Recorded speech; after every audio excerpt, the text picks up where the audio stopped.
प्रिय विद्यार्थियों, जैसा कि वाक्य की शुरुआत हम लोगों ने किया है और आज वाक्य के हम लोग अगले सेशन के विषय में चर्चा करेंगे।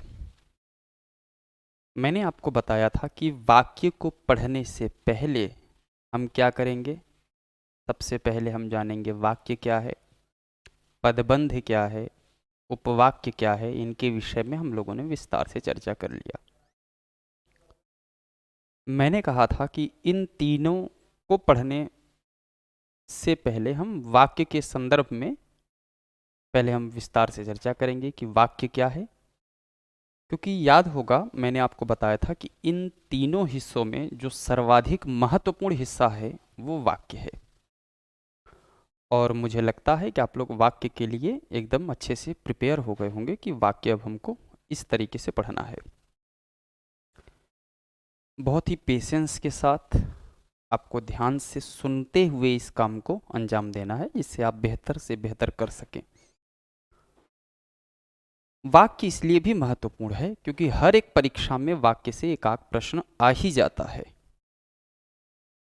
अब वाक्य से कैसे कैसे सवाल बन सकते हैं, इसके लिए हम एक सिनॉप्सिस तैयार करते हैं। जब हम डायग्राम के अंदाज में कोई चीज़ बताते हैं और जितने एरोज बनते हैं डायग्राम में, ये मान लीजिएगा कि वो सभी परीक्षा के प्रश्न ही साबित होंगे। इसमें कोई संदेह की बात नहीं है। हालांकि बहुत सारे विद्यार्थियों का ये कहना है कि सर, तथ्य अगर हम पढ़ते हैं तो हमें माइंड से विस्मृत हो जाता है, और अगर ऐसा है तो ये बहुत अच्छा गुण है आपके अंदर, क्योंकि भूलना भी जिंदगी के एक अच्छे हिस्सों में से माना जाता है। पर शर्त ये है कि क्या भूलना है और क्या याद करना है। ऐसी चीज़ें जो आपको ऐसा लगता हो कि इसकी वजह से मेरा सिलेक्शन नहीं हो पा रहा है, ऐसे तथ्यों को, ऐसे वस्तुओं को या ऐसी बातों को या ऐसे व्यक्तियों को भूल जाना ही हमारे आपके लिए बेहतर होता है। और ये सवाल पैदा होता है कि अगर इस तथ्य पर अगर हमारा बेहतर कमांड रहा होता तो मेरा सिलेक्शन हो जाता। इसका मतलब ये है कि हमें इस हिस्से को याद करना भी बेहद इंपॉर्टेंट है। तो लेट्स स्टार्ट। वाक्य, वाक्य जिसे आप सेंटेंस कहते हैं।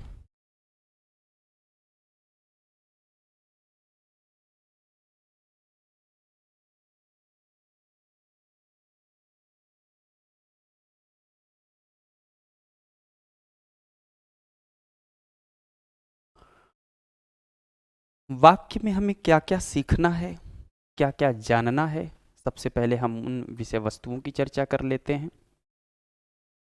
तो एक हिस्सा तो यहाँ से शुरू होता है कि हमें इसकी परिभाषा पता होनी चाहिए, जो कि बेहद इंपॉर्टेंट है। फिर दूसरा हिस्सा जो कि इससे है वो वाक्य के तत्व। तत्व में हमेशा ध्यान रखिएगा कि 2 बार आधे तक का प्रयोग होगा, क्योंकि ये तत् धन त्व प्रत्यय से मिलकर के बना है तत्व। मैंने ज़्यादातर विद्यार्थियों को तत्व लिखने में सिर्फ एक ही त का प्रयोग करते हुए देखा है, तो ऐसी गलती आप ना करें। इसी क्रम में हम ये देखेंगे कि वाक्य के अंग या फिर भाग कितने होते हैं, ये भी इसके महत्वपूर्ण हिस्से में शामिल है। फिर एक सवाल पैदा होगा, वाक्य के भेद कितने हैं, how many kinds of sentence. इस बात की जानकारी भी हमें अलग अलग आधारों पर हासिल करना होता है, ये बात आप ध्यान रखें। कौन कौन से आधार होंगे हम अभी आगे चर्चा कर लेते हैं। फिर इसी क्रम के आगे एक सीक्वेंस आपको मिलेगा जिसे कहा जाता है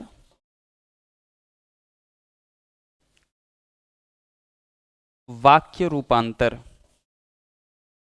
क्या मतलब है? अभी इसके विषय में भी हम चर्चा करेंगे। अगर हम इन्हीं सीक्वेंस को थोड़ा सा और आगे बढ़ाते हुए देखें तो हमको देखना ये है कि आखिर काल के आधार पर हम वाक्य को कितने भागों में रखते हैं, और इसका एक और अंतिम हिस्सा वाच्य के आधार पर वाक्य को कितने भागों में बांटा गया है। ये सारे सवाल हैं, ये सभी प्रश्न हैं आपकी परीक्षा के। अब हमको ये देखना है कि हम कैसे इसे आसानी से अचीव कर पाते हैं, ये बहुत महत्वपूर्ण है। आप जब तथ्य को सुन रहे होते हैं या जब मैं बोल रहा होता हूं तो बेहतर है कि आपके मन में कोई दूसरी बातें न चलें। हमें ऐसा महसूस होता है, या मेरे साथ भी ये घटना घटी है, जाहिर है तो आपके साथ भी कहीं ना कहीं होता होगा कि जब आप पढ़ने के लिए बैठते हैं, आप थोड़ा सा पढ़े, आपको क्लास की बात, दोस्तों की बात, फैमिली की बात, ये तमाम प्रकार की बातें आंशिक रूप से आपके मन में आती हैं और आपको डिस्ट्रैक्ट करके चली जाती हैं। तो थोड़ा सा सेल्फ कंट्रोल एक शब्दावली होती है, आत्मनियंत्रण करना सीखें। ये बहुत महत्वपूर्ण हिस्सा है। जब आप आत्मनियंत्रित रहेंगे तो आप देखेंगे कि आप जो चीज़ें सुन पा रहे हैं वो एक एक करके आपके माइंड में इस तरीके से छपता चला जाएगा कि जब कभी भी रिवीजन करेंगे या जब कभी भी परीक्षा से आपका सामना होगा तो वो एक एक बातें आपके सामने डिस्प्ले होती नज़र आएंगी। आपको लगेगा कि आपके सामने स्क्रीन पर चल रही है और उसी में से सवाल पूछे जा रहे हैं और आपको उसका उत्तर देना है। पर ऐसा बहुत अच्छे कंसंट्रेशन से पढ़ाई करने के बाद होता है। तो आइए फिर हम इसके अगले हिस्से पर बात करें। तो जहाँ तक परिभाषा की बात रही है, परिभाषा ऑलरेडी मैंने लिखा रखा है पर फिर भी मैं आपको बता दूं।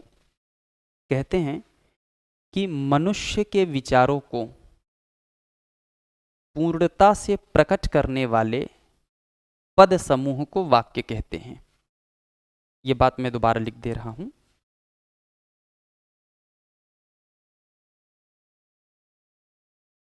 मनुष्य के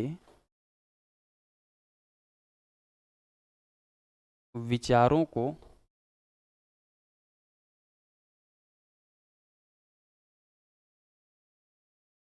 पूर्णता से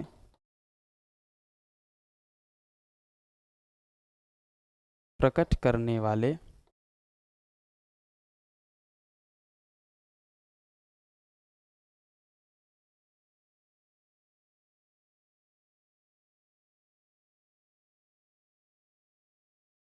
पद समूह को वाक्य कहते हैं। ये एक इंफॉर्मेशन हो गया।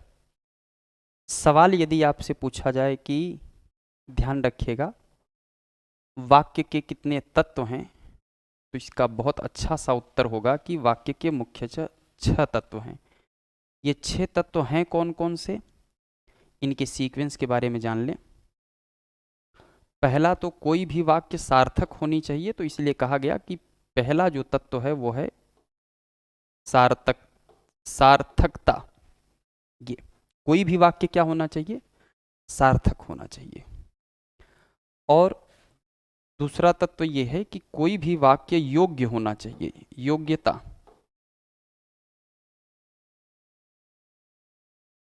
तीसरा तत्व है आकांक्षा।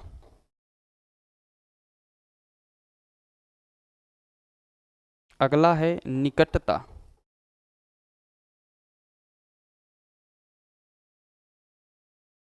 अगला है पदक्रम। और अन्वय। ये क्या होते हैं ये आपसे नहीं पूछा जाएगा।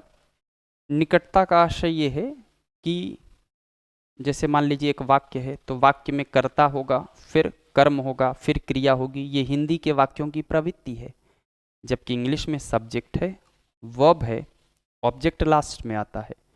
तो ये निकटता, माने कर्ता के बाद अगर आप क्रिया रख देते हैं हिंदी में तो उससे बहुत सारे नुकसान होंगे, आपकी बातें स्पष्ट नहीं हो पाती हैं। तो ये सारे तत्व बहुत ही आवश्यक हिस्से में माने जाते हैं।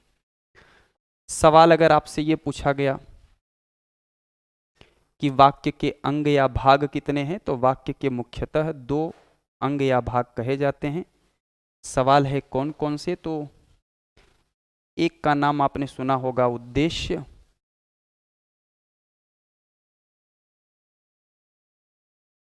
और वहीं दूसरा है विधेय। इंग्लिश वर्जन में इसे सब्जेक्ट एंड प्रेडिकेट के नाम से जानते हैं। अगर अंग्रेजी के माध्यम से हम इसे जानना चाहें तो सब्जेक्ट और प्रेडिकेट। भेद की बात करें तो भेद में एक मूल बात यह है कि हम 2 आधारों पर इसका बंटवारा करते हैं। हमारे पास इसके भेद को वर्गीकृत करने के लिए 2 आधार हैं। पहला, रचना के आधार पर कहते हैं इसके भेद अलग हैं, और अर्थ के आधार पर इसके भेद अलग हैं। अब सवाल ये है कि रचना के आधार पर यदि आपसे कहा जाए तो आप बताइएगा कि इसके मुख्यतः 3 भेद हैं। अर्थ के आधार पर अगर आपसे पूछा जाए तो आप बताइएगा इसके 8 भेद हैं। कौन कौन से भेद हैं इसकी बात हम आगे वाले लेक्चर में करेंगे, जब अभी इसके विस्तार से हम बात करेंगे तब। तो सिर्फ अभी यहाँ इतना जानना है कि वाक्य का वर्गीकरण हम 2 प्रकार से करते हैं जब भेद की बात आती है। एक रचना के आधार पर हम इसके भेद की बात करेंगे तो 3, अर्थ के आधार पर इसके भेद 8 होते हैं। वाक्य के रूपांतर वाले हिस्से में होता क्या है कि जैसे एक होता है सरल वाक्य, सरल, मिश्र और संयुक्त, जो कि इसके 3 भेद हैं। सरल वाक्य को हम कैसे मिश्र में बदलें या फिर कैसे हम उसे संयुक्त में बदलें, यही है रूपांतर क्रिया। हो सकता है 2 सरल वाक्य आपको दे दिए जाएं और कहा जाए कि इन 2 सरल वाक्यों को मिश्र में अगर हमको बोलना हो या लिखना हो तो कैसे लिखेंगे, या इन वाक्यों को, इस सरल वाक्यों को संयुक्त में लिखना है तो कैसे लिखना होगा। ठीक इसी आधार पर हो सकता है कि एक मिश्र वाक्य आपको दे दिया जाए और कहा जाए कि इस मिश्र वाक्य को या तो सरल में बदलिए या फिर संयुक्त में बदलिए, या फिर आपको संयुक्त वाक्य दे दिया जाएगा और इसमें पूछा जाएगा कि ये जो संयुक्त वाक्य है इसे आप सरल में या फिर मिश्र में बदलिए। यही प्रक्रिया परीक्षा में पूछा जाना है आपसे। बेहद सरल है, कहीं कुछ समझने की आवश्यकता नहीं पड़ेगी। जब हम आपको ये बता देंगे कि आखिर सरल, मिश्र और संयुक्त होते क्या हैं, इनकी पहचान क्या है, तो कोई भी वाक्य अगर उस पैटर्न पर दिया गया होगा तो बेहद सरलता से आप बता पाएंगे कि ये सरल वाक्य का ये वाला मिश्र वाक्य होगा, या इस तरीके से लिखा होगा तो संयुक्त वाक्य होगा। ये बहुत सरल सी संकल्पना है जिसे आप समझेंगे। फिर एक सवाल आपसे पूछा जाता है, आप बताइए कि काल के आधार पर अगर हम इसको कितने भागों में बांटते हैं, तो 3। कौन कौन से हैं? एक होता है वर्तमान काल का वाक्य, दूसरा होता है भूतकाल का वाक्य, और तीसरा होता है भविष्यत काल का वाक्य। क्या होगा? भविष्यत काल। इसी पैटर्न पर यदि आपसे पूछा जाए कि बताएं वाच्य कितने प्रकार के होते हैं, तो वाच्य 3 प्रकार के होते हैं, जिसमें पहला होता है कर्तृवाच्य,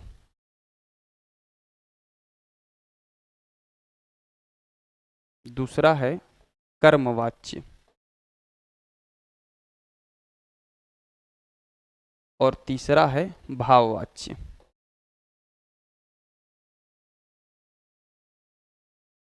अब इसमें महत्वपूर्ण क्या है, पहले हम लोग वो देख लेते हैं हमको करना क्या क्या है। हम इसमें सीखेंगे, परिभाषा आप जान रहे हैं, एक डायरेक्ट क्वेश्चन ध्यान में रखिएगा कि वाक्य के तत्व कितने होते हैं, तो 6 कौन से हैं ये आपके सामने दिया गया है, ये 6 वो ध्यान रखिएगा।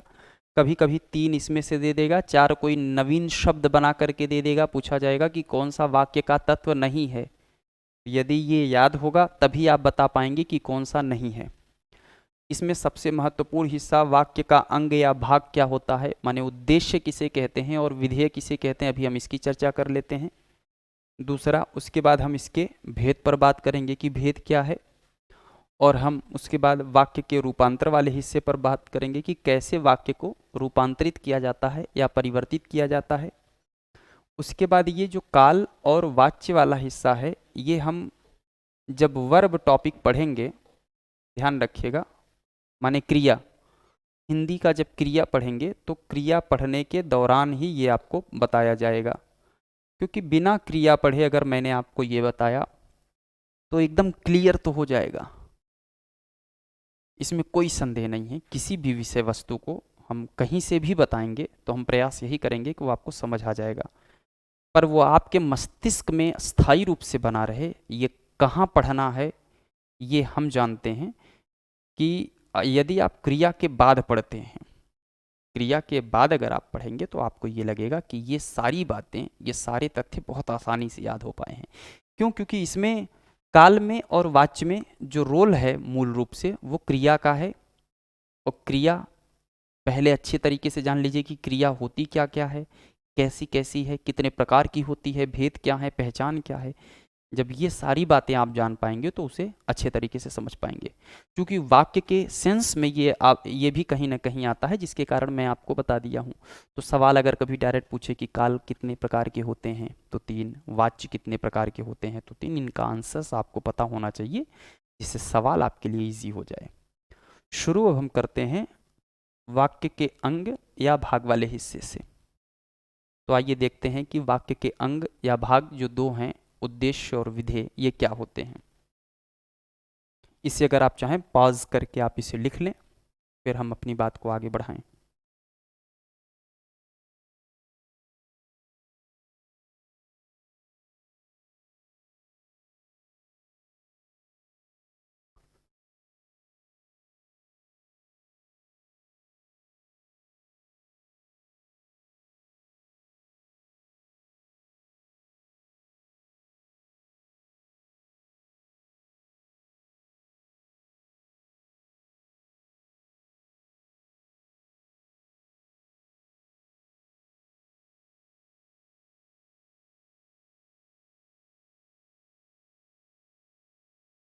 वाक्य के मुख्यतः 2 अंग या भाग होते हैं, जिन्हें क्रमशः हम लोग उद्देश्य कहते हैं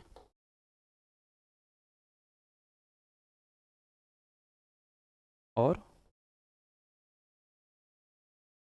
विधेय कहते हैं। उद्देश्य भी 2 प्रकार का होता है, एक मुख्य होता है, एक उद्देश्य विस्तार होता है। एक मुख्य उद्देश्य, एक उद्देश्य विस्तार होता है। ऐसे ही एक मुख्य विधेय होता है और विधेय विस्तार, ये ध्यान रखिएगा। मैं यहाँ मेंशन कर दूं कि एक तो होता है मुख्य उद्देश्य और उद्देश्य विस्तार।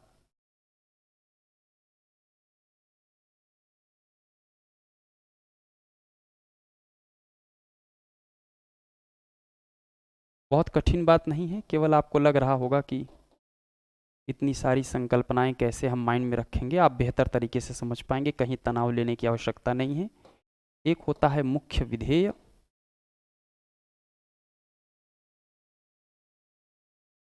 और विधेय विस्तार।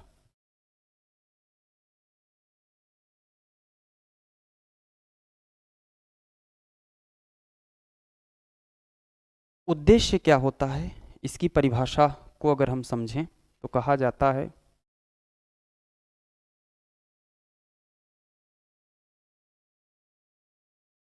किसी वाक्य में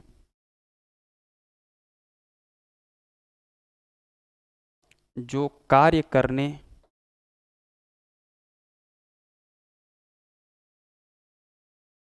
वाला या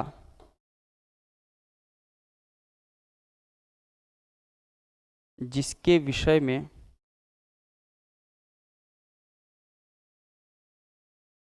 कोई सूचना दी जाए, कोई सूचना दी जाए उद्देश्य कहलाता है।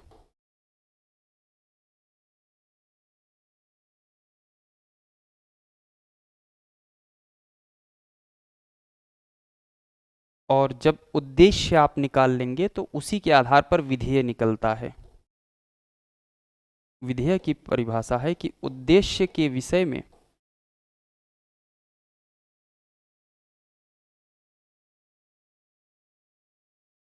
जो कुछ भी कहा जाता है,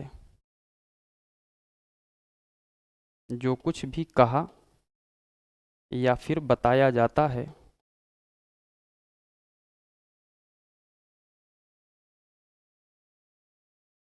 उसे विधेय कहते हैं।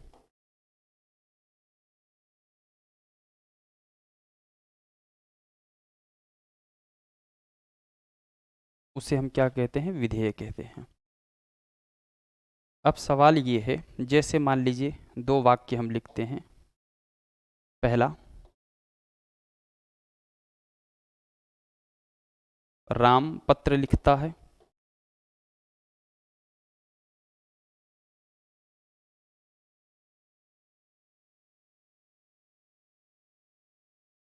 और एक और वाक्य, महात्मा गांधी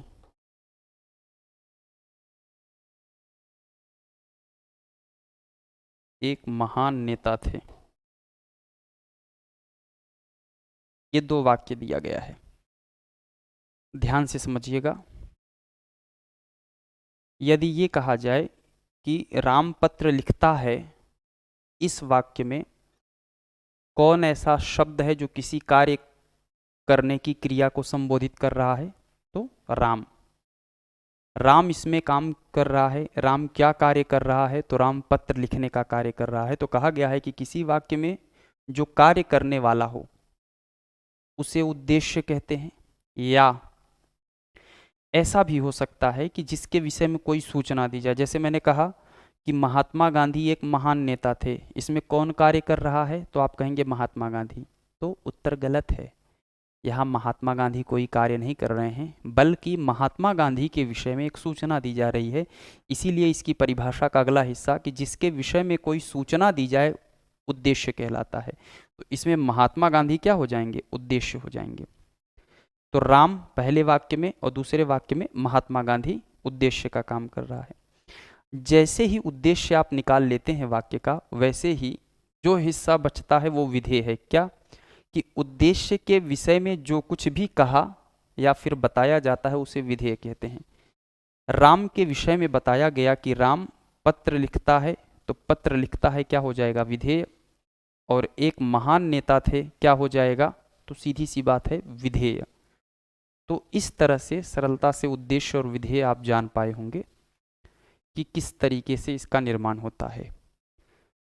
उद्देश्य कभी कभी एक शब्द का होता है, कभी कभी दो शब्द का होता है, कभी कभी तीन चार शब्द का हो सकता है। जैसे मैंने कहा, राम, लक्ष्मण, भरत और शत्रुघ्न चारों भाई थे। तो राम, लक्ष्मण, भरत और शत्रुघ्न ये पूरा हिस्सा उद्देश्य है, और चारों भाई थे ये हिस्सा क्या हो जाएगा? विधेय हो जाएगा। ये कभी कंसेप्ट मत बना करके रखिएगा कि उद्देश्य हमेशा एक शब्द का होगा, ऐसा बिल्कुल भी नहीं है। उद्देश्य एक से ज़्यादा शब्दों का भी हो सकता है। ये बात आप विशेष रूप से अपने मस्तिष्क में बनाए रखें। तो मैं आशा करता हूँ ये बात अच्छे तरीके से आप समझ पाए होंगे। जैसे मान लीजिए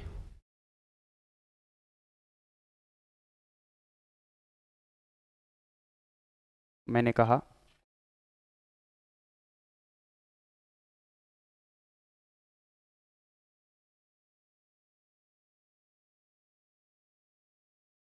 समझ लीजिएगा, मोटा आदमी ज्यादा कार्य नहीं कर सकता।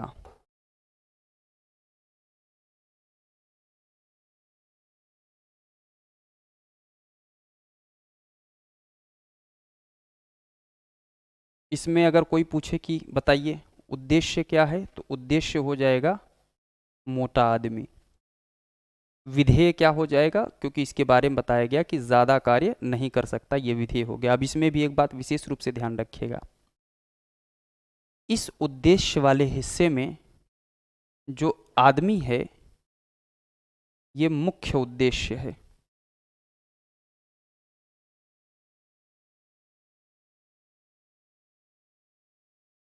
और जो मोटा है ये आदमी का क्या बता रहा है, अर्थात उद्देश्य का विस्तार बता रहा है।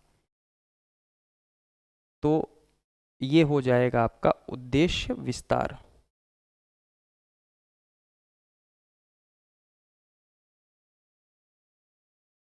हो सकता है ऐसा सवाल आए कि एक वाक्य दे दिया जाए और आपसे पूछा जाए कि इस वाक्य में उद्देश्य विस्तार बताइए, तो पूरा मोटा आदमी बता देंगे तो गलत हो जाएगा। आदमी यहां मुख्य रूप से उद्देश्य का कार्य कर रहा है, और मोटा शब्द क्या है कि उस उद्देश्य को डिस्क्राइब कर रहा है, विस्तार दे रहा है, उद्देश्य को बढ़ाने का कार्य कर रहा है, उद्देश्य को विशिष्ट करने का कार्य कर रहा है। तो ये बात आप विशेष रूप से ध्यान रखिएगा। तो उद्देश्य और विधेय की परिभाषा अगर पूछे तो आप ध्यान रखिएगा कि किसी वाक्य में जो कार्य करने वाला हो या जिसके विषय में कोई सूचना दी जाए उद्देश्य कहलाता है। विधेय के संदर्भ में उद्देश्य के विषय में जो कुछ भी बताया जाता है उसे विधेय कहते हैं। अब मैं आपको एक चीज़ और बता दूं, इस पर और बेहतर काम करना हो तो आपको चाहिए क्या कि चाहे आप नेट के माध्यम से, गूगल के माध्यम से या कोई भी रिसोर्स हो, किसी भी रिसोर्सेस के माध्यम से आपको ये ध्यान रखना है कि 10 वाक्य लिखिए, 10 सेंटेंस, और उसमें उद्देश्य और विधेय अलग करिए। जब ये खुद तलाश करके लिखेंगे तो उसमें और ज़्यादा निखार आ जाएगा आप में। जो भी इन्फॉर्मेशन मैं आपको पढ़ाता हूँ उसको चाहिए कि आप और मेहनत करके और बेहतर करके उसको और विस्तार देने की प्रक्रिया में आइए। जब उसको आप और ज़्यादा विस्तार देंगे और ज़्यादा समझेंगे तो वो चीज़ें एकदम स्पष्ट हो जाएंगी, कहीं कोई समस्या नहीं आएगी। तो आशा करते हैं ये हिस्सा आपको समझ में आ गया होगा। अब हम इसके वर्गीकरण या भेद वाले हिस्से पर चलते हैं। आइए देख लेते हैं उसके विषय में क्या महत्वपूर्ण है। इसमें यही इतना जानना था। उद्देश्य और विधेय पता होगा तो हमें भी आपको बताने में या समझाने में आसानी होगी।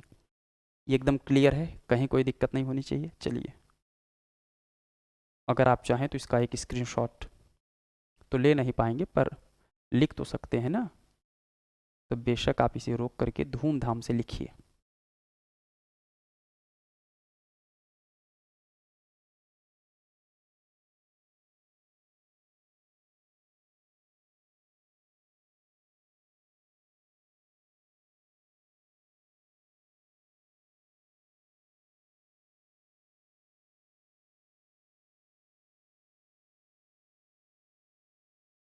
चले अगले हिस्से पर आइए। अब बात आती है वाक्य के भेद।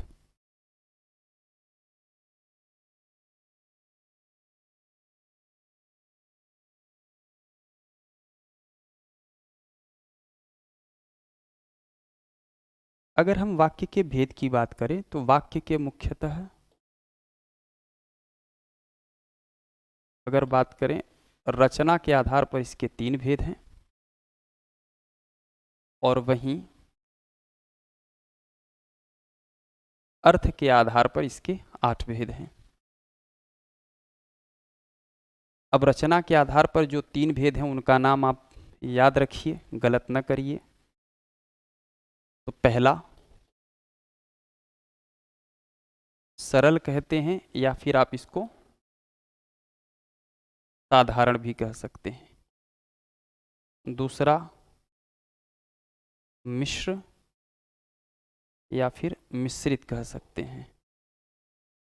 और तीसरा संयुक्त। ये किस आधार पर हम इसका वर्गीकरण किए हैं तो आप बेहद सरलता से बताइएगा कि ये रचना के आधार पर है। पर अर्थ के आधार पर अगर बात करें तो पहला है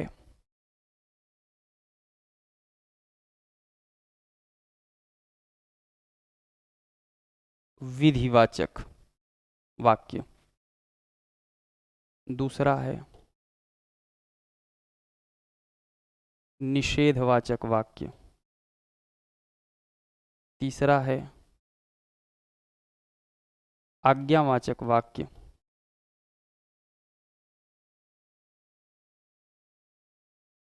चौथा है प्रश्नवाचक वाक्य। देखिएगा कभी कभी सवाल ऐसा पूछ लिया जाता है, विधिवाचक, निषेधवाचक, आज्ञावाचक और दे दिया संयुक्त, और पूछा गया कि अर्थ के आधार पर कौन सा वाक्य का भेद नहीं है, तो क्या हो जाएगा? संयुक्त, क्योंकि संयुक्त किस आधार पर है? रचना के आधार पर।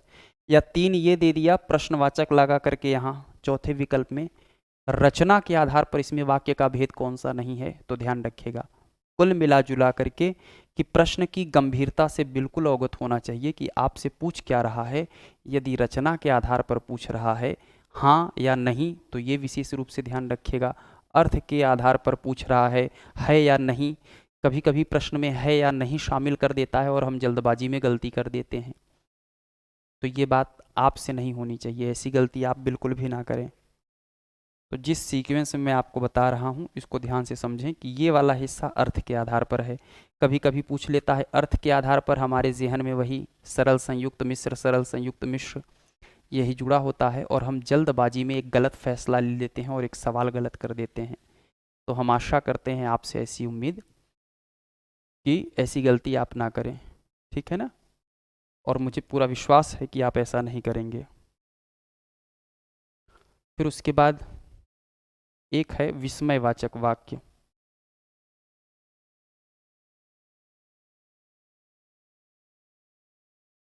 एक है संकेत या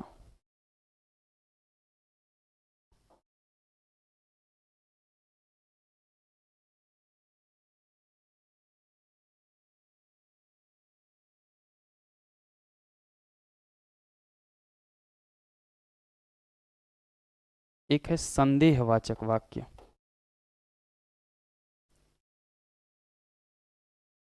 अच्छा, इसके बारे में भी मैं आपको बता दूं कि बहुत छोटा छोटा सा क्लू है, पूरे हिस्से पर नहीं देखना है। मैं आपको एक ऐसा तरीका बताऊंगा कि एकदम सरलता सा, सरल हिस्से में केवल उसके क्रिया वाले हिस्से को अगर आप देखेंगे तो बहुत ही सरलता से आप इसे पूरा कर पाएंगे, कहीं कोई दिक्कत नहीं आएगी। हम कभी कभी क्या होता है कि हम इतना ज़्यादा ग्रांड लेवल पर अपना स्ट्रगल करना शुरू कर देते हैं कि हमें लगता है कि पूरा मुझे तैयार होना चाहिए। कभी कभी बहुत छोटी छोटी बातें आपके वो प्रॉब्लम सॉल्व कर देते हैं जिसे हम इतनी आसानी से नहीं समझ पाते हैं। तो ये संदेह हो गया। एक तो हो गया आपका इच्छावाचक वाक्य। इन सब के बाद वाचक लगा लीजिए।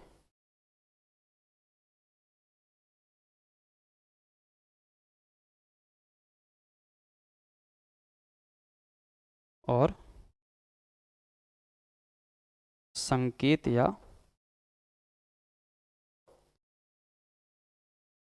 शर्त सूचक वाक्य।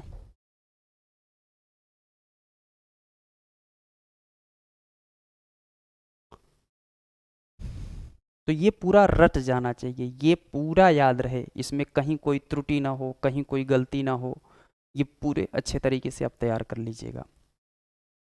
जब इतना आपका तैयार हो जाए, एक बार, दो बार, चार बार लिख करके तैयार करिए, पर तैयार करिए। फिर हम इसके आगे वाले हिस्से पर बात करेंगे। अब हम जब अगला क्लास लेंगे, मैं क्यों इसको छोटे ब्लॉक्स में पढ़ा रहा हूँ, क्योंकि एक तो इम्पॉर्टेंट है, दूसरा इससे बहुत सारी चीज़ें तय होंगी। जितना बारीकी से आप वाक्य को पढ़ेंगे उतने ही अच्छे से वाक्य शुद्धि वाला हिस्सा आप आसानी से कर पाएंगे।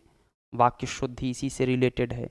वाक्य पर अगर बेहतर कमांड होगा तो वाक्य पढ़ेंगे आपको लगेगा कि नहीं, वाक्य में ये शब्द अटपटा सा है, या इस शब्द का और इस शब्द का मतलब एक ही है। जैसे शब्द केवल संकेत मात्र हैं, शब्द केवल संकेत मात्र हैं, तो केवल और मात्र दोनों का मतलब एक ही है। एक ही वाक्य में इतनी खूबसूरती से प्रयोग किया गया है, आप ध्यान नहीं देंगे तो आपको लगेगा कि इसमें क्या नवीन बात है। तो यहाँ तक के हिस्से को तैयार करिए। अब हम जब अगले विषय पर चर्चा करेंगे तो उसमें हम बताएंगे कि ये कौन कौन से हैं और कैसे इनकी पहचान करनी है, और इन हिस्सों पर बात करके देखेंगे कि ये जो हैं 8 प्रकार के, ये कौन कौन से हैं और कैसे इनको हम तैयार करेंगे, अगर परीक्षा में पूछे जाएंगे तो हम कैसे इसको शॉर्ट आउट करेंगे। तो अच्छे से इसको नोट कर लीजिएगा। फिर नेक्स्ट वीडियो में हम मिलते हैं इसके अगले हिस्से के साथ, और आज के लिए लेते हैं विदा। थैंक यू, धन्यवाद।